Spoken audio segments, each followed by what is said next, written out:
Hey, what's up YouTube? King James here. Season 2 of Warzone is in full swing, and we're all adjusting our builds and our loadouts to fit the new meta with the new attachments and the way new things work. But that's not the only thing that matters in Season 2. There's all kinds of other things that you should be paying attention to. There's settings in the options menu, like your sensitivities, your aim response curve, the type of aim assist you use, things you can do with your controller, that if you're not paying attention to, these things can be hurting you. So I'm going to take you through some of my best settings that I've come up with in the last little while that really have helped make me a better Warzone player. Basically, your boy KJ is going to take you to Verdansk University.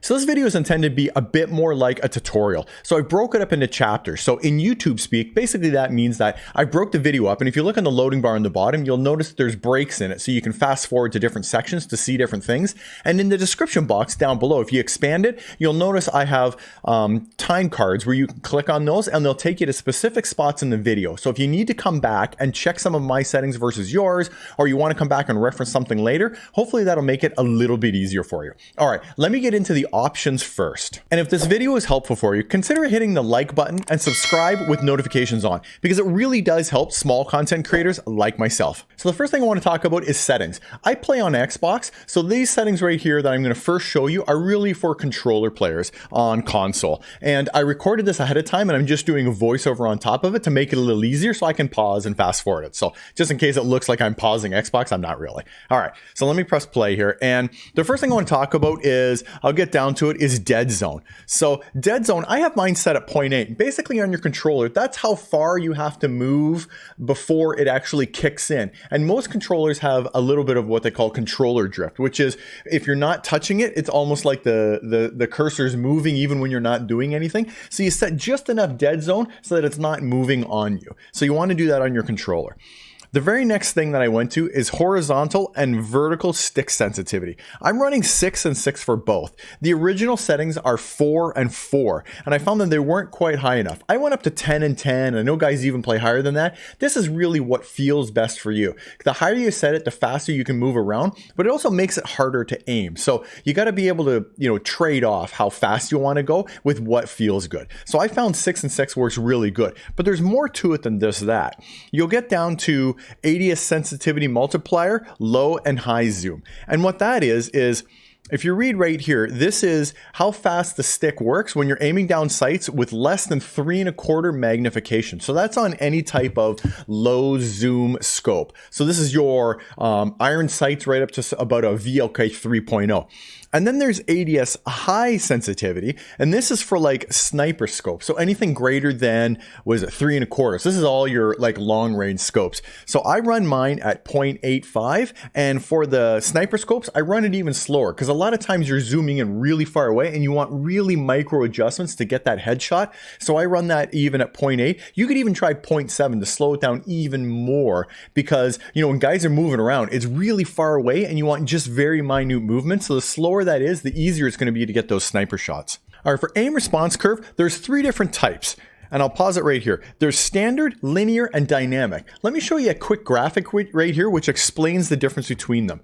So here it is right here. Standard is sort of like an inverted curve where it doesn't move quite as much when you first move your stick, but then the further you pull it over, it's going to increase the amount it turns. Linear just means it's exactly, if you pull over 10%, it goes 10%. If you move 80, it moves 80. And what dynamic does is it gives you a little bit more in the beginning, and then as you go over further, it gives you less. So if you're making those micro adjustments, it'll help you make those. And then if you're in a fight where you're swinging wildly, it'll actually slow it down so that you're not moving quite as much. I find that dynamic gives me much more controllability in times when I'm trying to get a micro adjustment versus, when I'm in a panic situation, it slows things down so that I'm not wildly aiming away from the enemy. For controller vibration, I have it enabled. You can disable it. Some guys don't like it on, but I don't mind it. It doesn't really ever seem to bother me.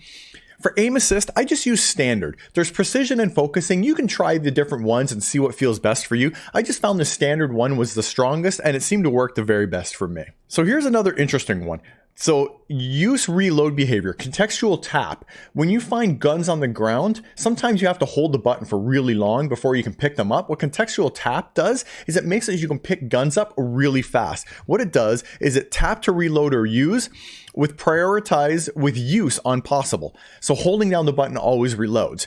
So if you need to reload and there's something in your way, you can just hold the button down and it'll force a reload, which is really nice. If there's a enemy or a friend laying on the ground that you can't revive, or there's something in the way and you can't reload, holding this down will force the reload. Otherwise, if there's guns on the ground, you can just quick tap and it'll pick them up really fast. So if you're with an enemy and you guys are opening a chest at the same time and you want to snag that gun from them, this will help you get it faster. All right, let's talk about colorblind modes for a second. If you're not using a colorblind mode, I suggest you probably do. I use Tretanopia.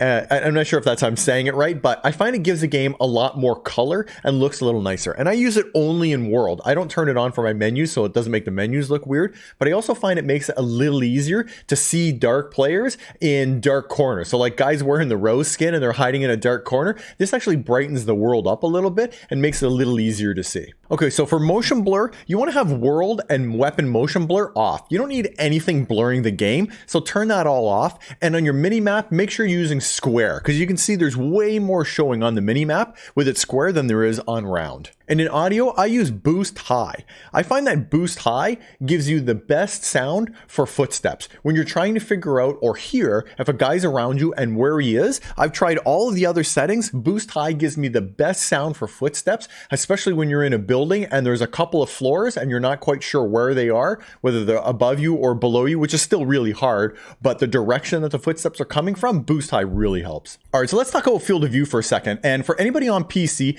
you can change your field of view and you can change your view from affected to independent. Now, if you're on console, Xbox, or PlayStation, you can't actually change this. You're stuck at an 80 field of view on independent. But on a PC, you can change this. And I tend to find 105 field of view seems to be about perfect. 120 was way too wide and 80 on PC is too small. I wish we could change this on console. We can't. They keep saying that they might add it, but we haven't seen it yet. But let's talk about the ADS field of view, because I know this has a lot of questions. And there's a lot of people who think you have less recoil when you're using a really high field of view and you're on affected. And what this is, it's just making your visual recoil look like it's less. And if that helps you, go for it. But the only thing about affected is it doesn't zoom in as far. So if you have iron sights and an enemy's far away, you're not going to be able to see them as well. And you may think this is helping your recoil, but it doesn't actually help your recoil. Your recoil is exactly the same. The gun doesn't operate any different. It just makes everything look like there's less recoil because it's further away. It's just not zoomed in as close.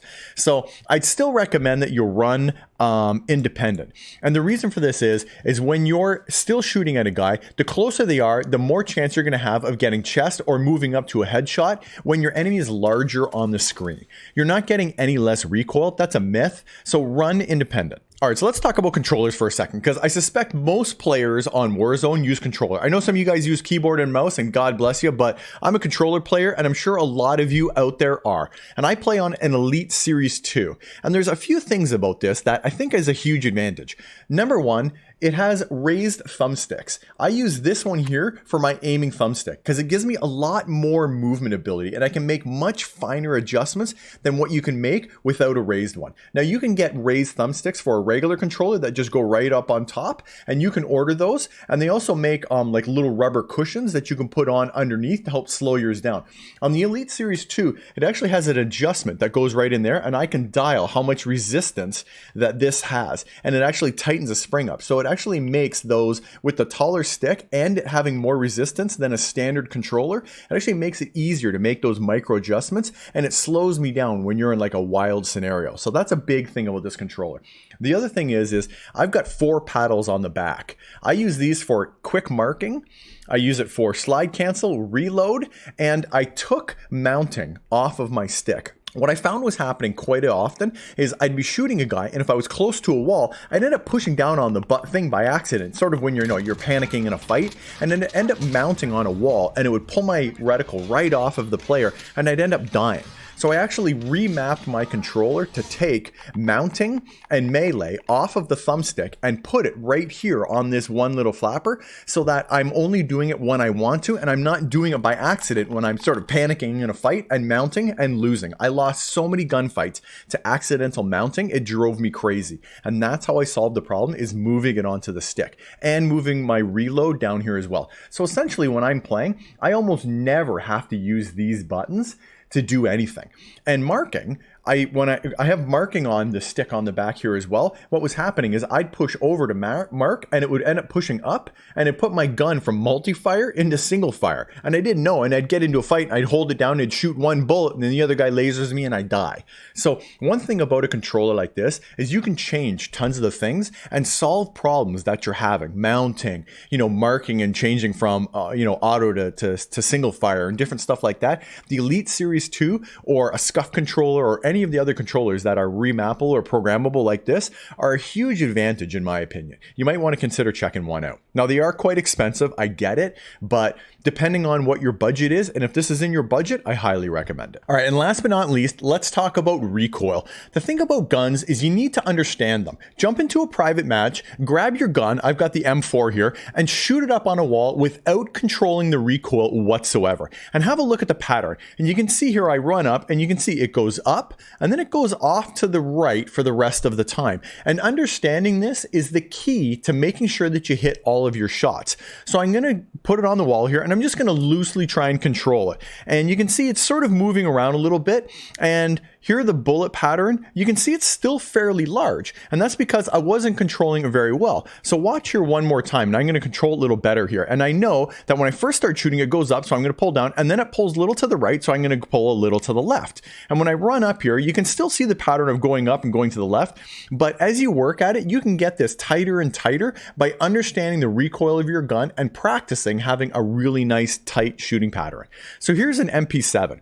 And again, I'm gonna shoot the MP7 straight up the wall and have a look at what the recoil pattern looks like. And it's pretty well just straight up and maybe to the right a little bit. There's a little bit of whoop-de-doo here, but that's not gonna be all that hard to control. So then I'm gonna run back to the wall and I'm gonna pull up, and as I'm shooting, I'm just gonna follow that same pattern in reverse. I'm gonna go down and to the left a little bit. And what you get is a nice round splash where all of the bullets are. And this is how you're gonna make sure you're hitting your shots. Now here is the PKM, and the PKM is a ridiculous example because it's got 100 bullets. And as you can see, I'm shooting all the way up the wall, and it goes from the bottom all the way up to the second floor. And that's because it's a, just got a ton of bullets and it's a massive gun. But look at, this is one thing that makes a PKM so great, is the bullet line is almost completely straight. So all I need to know for this is just to pull down on my controller just slightly. So I'm going to aim at the sign, and I'm just going to pull down, and you can see it wandering left and right a little bit. So I just, minorly correct that as I'm shooting. And I just sort of follow that pattern by pulling down and monitoring it.